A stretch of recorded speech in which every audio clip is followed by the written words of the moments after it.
बघा परभणीकरांनो, आपल्या महाराष्ट्राचे मुख्यमंत्री काय म्हणतात।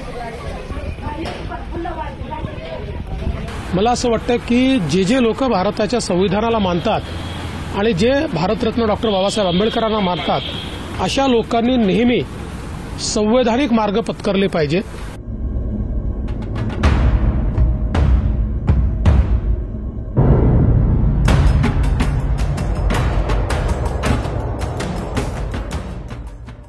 हे बघा, पोलीस प्रशासन आमच्या राहत्या घरी येऊन घराचा दरवाजा वगैरे तोडून तोडफोड घरात सगळ्या महिला लेकरं लहान असताना।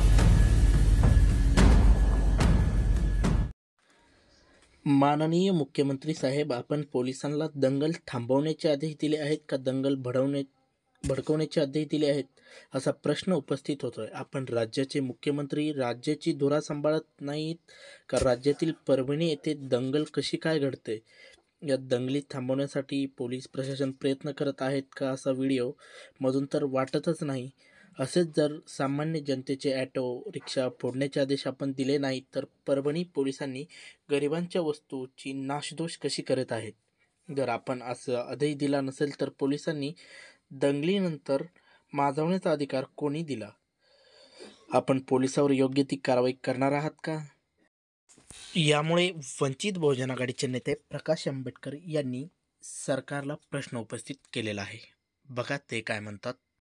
सरकारला एवढंच फक्त त्या ठिकाणी सांगू इच्छितो की सहनशीलता आहे तोपर्यंत लोक पोलिसांची कॉम्बिंग ऑपरेशन हे करतील।